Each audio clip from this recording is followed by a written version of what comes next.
Pertubuhan Kinabalu Progresif Bersatu atau APKU mencadangkan supaya Suruhanjaya Pilihan Raya SPR memperkenalkan sistem pusat pengundian pencil bagi membolehkan pengundi di luar Sabah menunaikan tanggungjawab mereka ketika Pilihan Raya Negeri PRN, dan beberapa negara telah pun dikatakan melaksanakan sistem itu dan semakin diterima, khususnya ketika dunia hari ini berdepan dengan penularan pandemik COVID-19.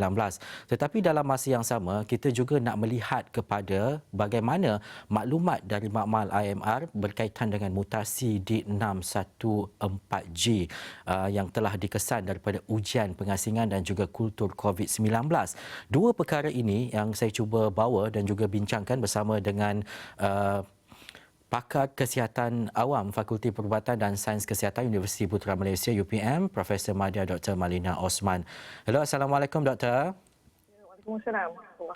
Doktor, kita melihat kepada yang pertama berkaitan dengan apa yang disebut dan juga cadangan berkaitan dengan pilihan raya negeri di Sabah untuk mengelakkan pandemik COVID-19 dengan adanya sistem dan juga mungkin tanggungjawab mereka ketika pilihan raya negeri dengan adanya sistem pencil yang disebut. Bagaimana doktor melihat kepada saranan dan juga cadangan ini untuk mengelak ataupun kita menyekat penularan COVID-19 ketika kita berdepan dengan pilihan raya negeri?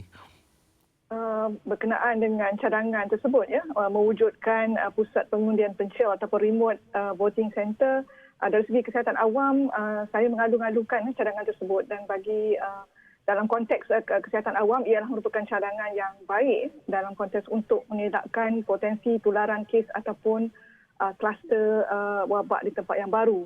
Kita perhatikan dalam keadaan wabak kita pada hari ini, sehingga semalam kita mencatatkan pola yang meningkat sejak 5 hari lepas.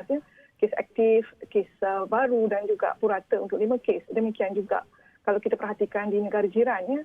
Perkembangan di Filipina pada pandangan saya agak membimbangkan, tidak pernah menunjukkan pola turun dan semalam mencatatkan sehingga 6,000 lebih kes baru. Jadi melihat kepada senario semasa cadangan untuk mewujudkan pusat pengundian pencil tersebut, bagi saya dapat mengurangkan risiko tularan dan juga dari segi sosial dia mengurangkan kos.